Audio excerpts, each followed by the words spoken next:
Hello, Keyboarding 8, Mrs. Pancoke here. Today we're going to be working on Lesson 10, the basics of good digital citizenship. In this lesson, you will learn about ethics and etiquette rules. We will learn about computer crime. We're going to learn about safety issues related to using the internet, and you're going to learn about copyright issues. So 10A on page 65 is all about ethics and etiquette. Ethics are moral standards or values. Ethics describe how people should behave. To communicate successfully, follow rules of ethical behavior. For example, you would not answer your cell phone and start shouting at someone. That would be considered rude. You also would follow rules of polite behavior when communicating online. The word netiquette is formed from the word etiquette, the requirements for proper social behavior, and net from the word internet. Some netiquette rules relate to email and instant messaging. So netiquette, reminder, is a system of rules for proper online behavior. For example, you should not text in all caps. It is like shouting your message and is considered rude. Here are some other netiquette rules that you should follow. Do not give out phone numbers or other personal information unless you are sure the site is safe. 2, never give out personal information about other people without their permission. Do not forward messages from other people without their permission. Send information only to those people who need it. Busy people do not want to spend time reading messages that do not relate to them. Do not send large attachments without the receiver's permission. You should not send spam. Spam includes any unsolicited or unwanted message. Basically, it's like junk mail. Always be courteous to others in all online messages and on web pages. Do not use offensive or biased language. Respect other people's privacy. Do not read email or other material that is meant for someone else. Assume that messages are not private.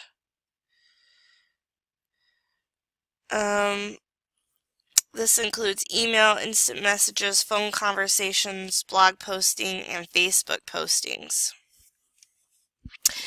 Be ethical. Do not copy materials.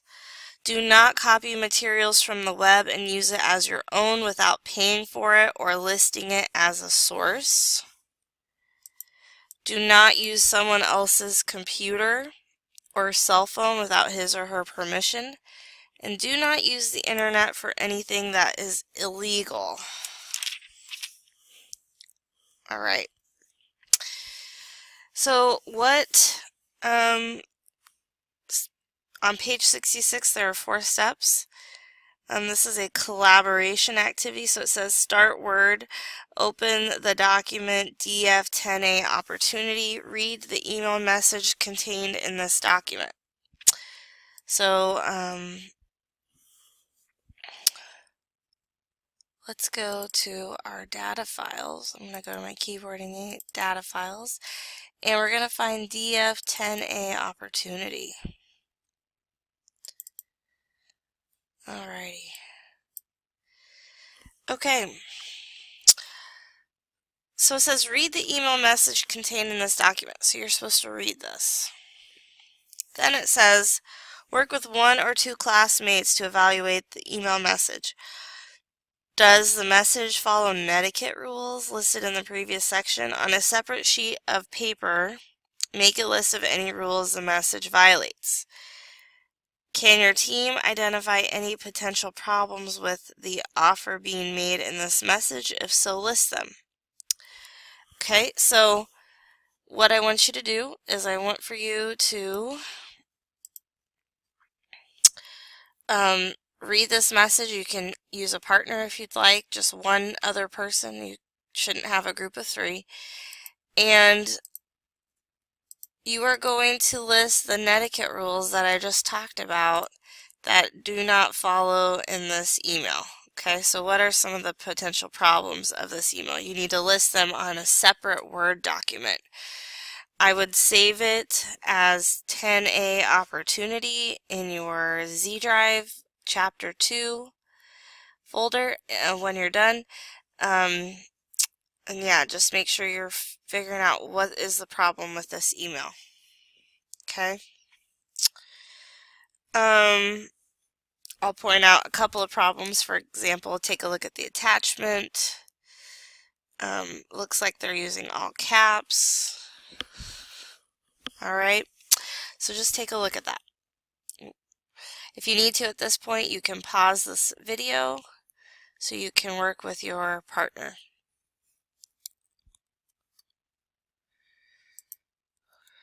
Okay. I'm going to go ahead and close out of that, make this bigger. Okay, we are going to go on to 10B on page 66, talking about computer crimes. Alright, computer crimes. Individuals and businesses alike can be victims of computer-related crimes. People and companies must be careful to protect their private data. They also must protect the data gathered from others. For example, companies may have medical records or credit card numbers of customers. Those records are often stored on computers. This makes the records vulnerable to computer crimes. One type of illegal activity related to computing is the spreading of computer viruses. A computer virus is a destructive program that can destroy data or a computer operating system. A virus can be loaded onto computers and run without the computer owner's knowledge. Viruses are dangerous. They can destroy data quickly. They also can cause a computer or network to stop working properly. Some viruses can travel across networks and get past security systems. Antivirus programs can find and remove viruses before they do harm. To protect their data, users should back up, make a copy of important data, and keep it in a safe location. Another computer crime is hacking. Hacking is accessing computers or networks without permission. People who do this are called hackers. Hacking is both unethical and illegal. Penalties for hacking can be up to 20 years in prison. Hackers may be able to access and misuse information that belongs to others. For example, a hacker might steal a computer or a customer's credit card number to buy products over the internet. Identity theft.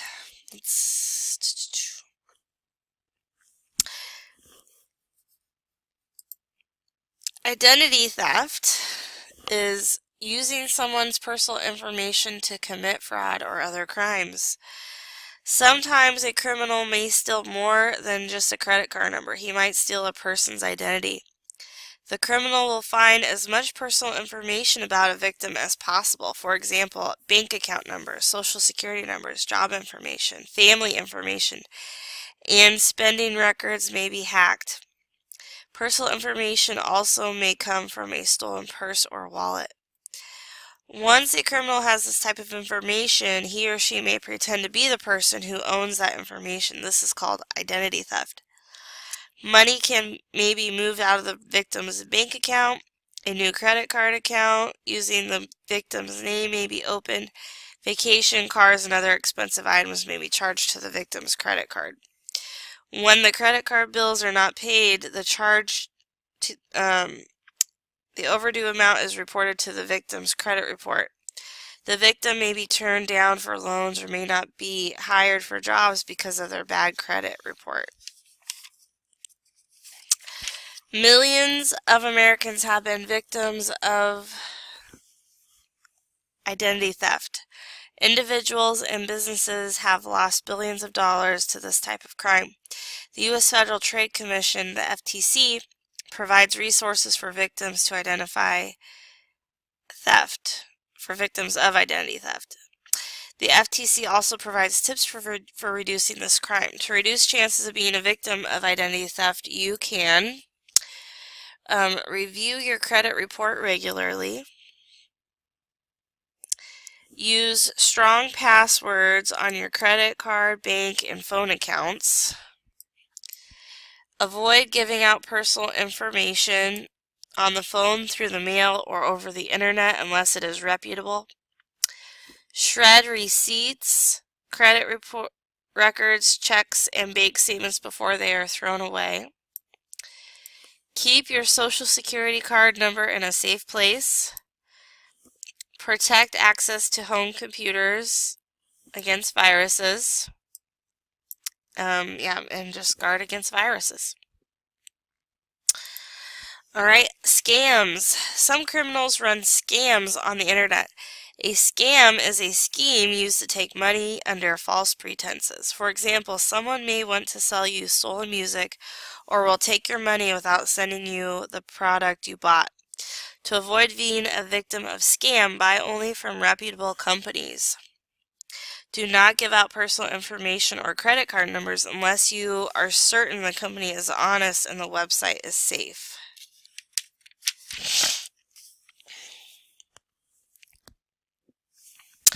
Alright, in this next activity,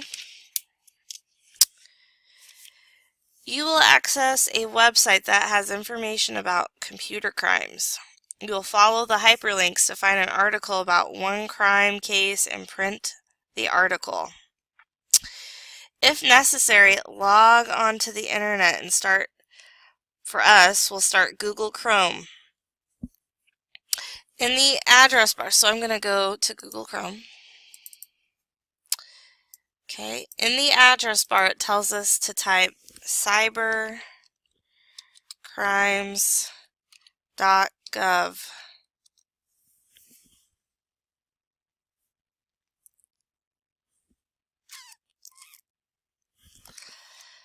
Oh, it's just cybercrime.gov.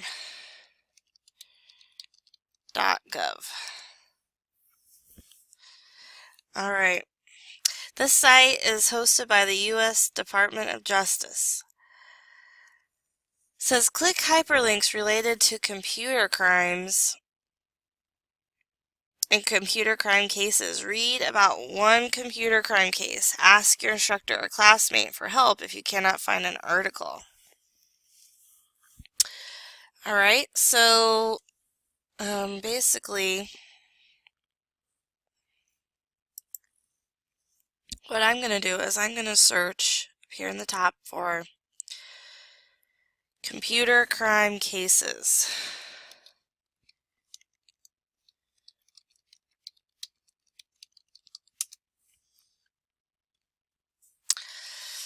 Alright, and then let's see, you can pick out a different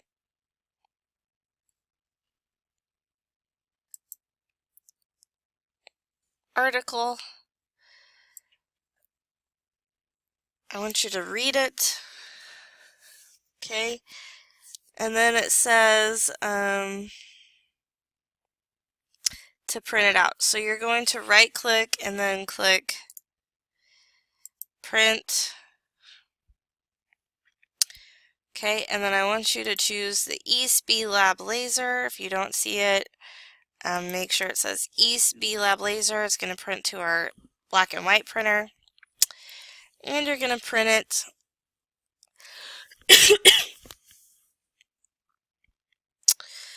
Okay, and then what you're going to do after you have printed it, you're going to write your name on this document, and you're going to take a highlighter and you're going to highlight the main points of the article. Okay, so make sure you highlight the parts that are in the main points or the most important parts of this article. You don't have to choose this one. I would not choose this one because it's a little bit short. Don't choose one that's 213 pages. That probably wouldn't be a good one to choose. Okay, maybe choose this one possibly. Okay. can read about their cybercrime and then highlight the main points. Make sure you put your name on it. Once again, you can right-click with your mouse and click print. Making sure that it's not too many pages. Alright. You can highlight the area that you want to print just to make sure that it doesn't print too much. Highlight it and then click print. Okay, and there we have that. It's only 2 pages. Perfect. Write your name at the top. Highlight the main important parts. And then you can move on. So if you need to pause this video at this time to finish that, go ahead and pause. Make sure you read and highlight. Alright, we're going to move on to internet safety. So, using the internet is a great way to communicate and interact with other people. As in the real world, many people you meet will be honest and kind. They will have no intention of harming you or cheating you. However, as in the real world, some people in the virtual world try to cheat or harm others. For this reason, computer users must be concerned about safety. As a computer user, you should be concerned about your personal safety. When you meet someone on the internet, you have only this person's word about who he or she is. You probably cannot see the person. The person may say that his or her age is 14 when it is really 40. The person may claim to be a woman when he is really a man. The person may pretend to be interested in things that interest you to gain your trust. This person's real motive may be to deceive or harm you. To protect yourself, never give out your full name, personal address, phone number, school address, or private information to individuals who do not know you personally. Never send your picture to someone you do not know personally, and never agree to meet in person with someone you have met on the internet unless you have a parent or a guardian with you or present. The person you meet might really be your age or share your interests in a hobby or sport. In that case, mom or dad can wait at the next table while you and your new friend talk and enjoy pizza. Your new friend probably brought mom or dad along too. If the person you meet turns out to be different than you expect, you will be glad to have your mom or dad nearby.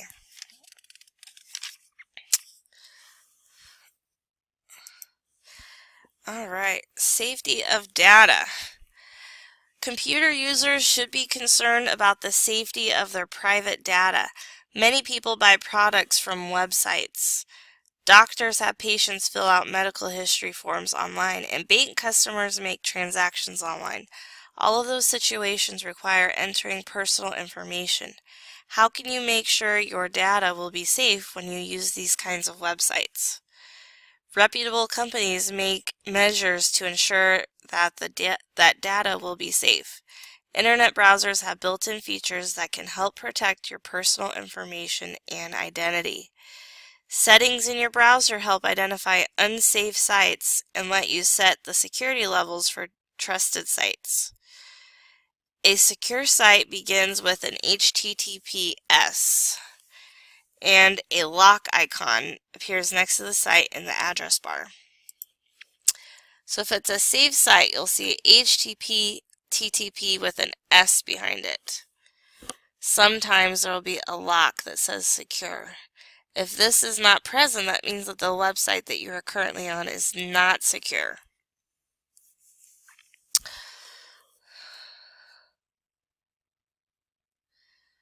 Alright. A digital certificate verifies the identity of a person or indicates the security of a website. These certificates are issued by trusted companies such as VeriSign. Clicking the lock icon reveals security information about the website. The address bar is color-coded to let you know that your transactions are over a secure connection. For example, red means the certificate is out of date. Green is the most secure. Yellow means the certification authority cannot be verified and there might be a problem. Once a company has your private data, it should take measures to keep it safe. Companies can use special hardware or software called firewalls to prevent unauthorized users from getting your data. You should be aware of what a company plans to do with your data. Many companies post privacy policies on their website.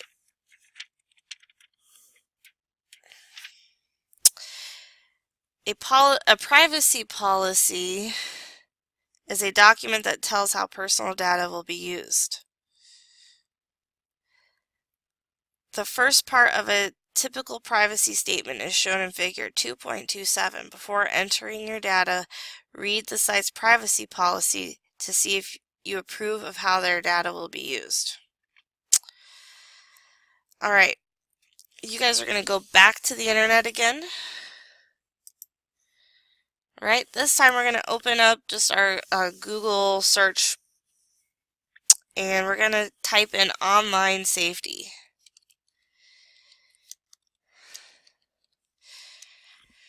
Okay, and we're going to see about some hits that might pop up. Choose a hit that you think will have a good article about tips for online safety. Look at several sites until you find one with good advice about online safety tips for teens. Maybe I'll type tips for teens and see what happens. Alright. This one might be a good one. WebMD. Okay, so I want you to look at this. I look at different sites, read them. Okay, if it's a good one, you can use it for this project. If not, pick a different website. Then what you're going to do is you are going to add the best site you found to your favorites list. So if I like this one, I'm going to favorite it. And then for the site, list the following information.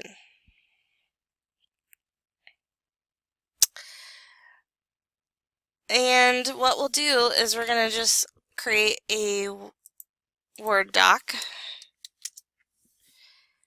And on this Word doc, I want you to share the following information. So, of course, write your name at the top, type in keyboarding 8, and then you're going to type the date.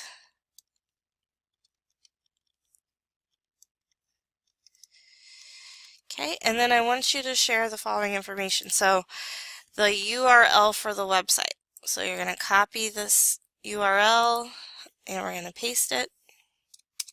Okay. Then I want to know the website name. This website name is actually WebMD. Okay. And I'm going to hit enter and the title is called Teen Internet Safety Tips. Okay. Then it says the organization that sponsors or posts the site. Note, you may need to follow links such as About Us.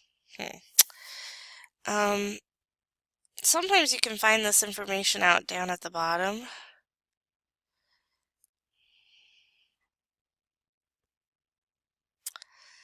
About WebMD.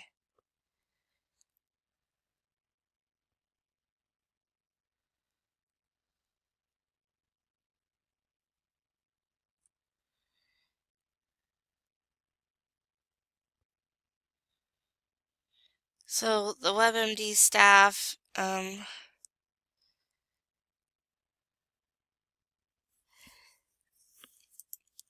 it appears that these are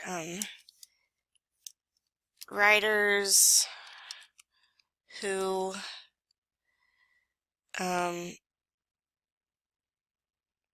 share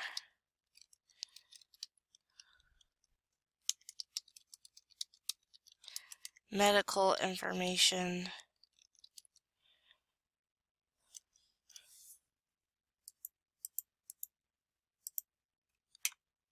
Okay, so find out who is behind the information that is being shared, and then the type of information you found.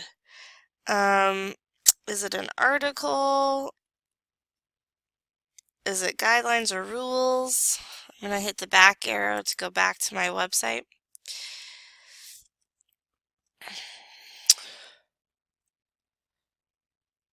It looks like this one is a list of rules. So I would type list of rules. And then I want you to share 5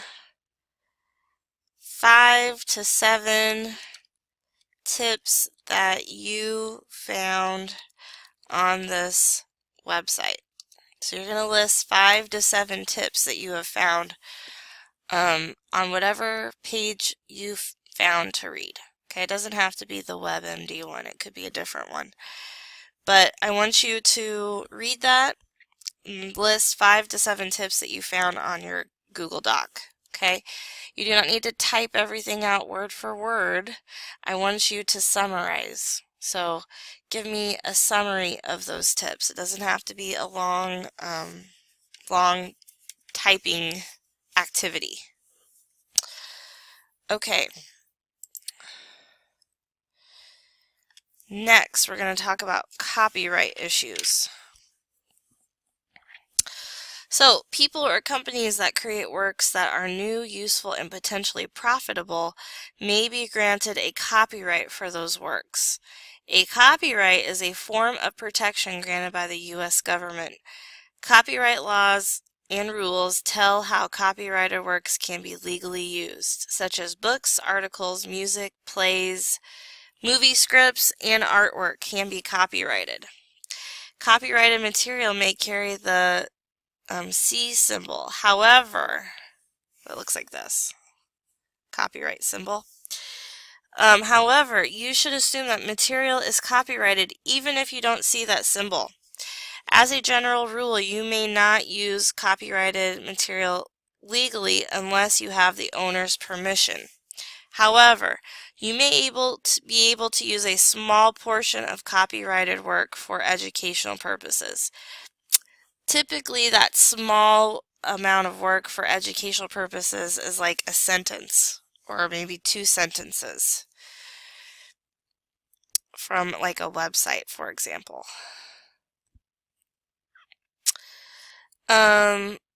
The rules that relate to this type of use, such as using it for educational purposes, is called fair use doctrine.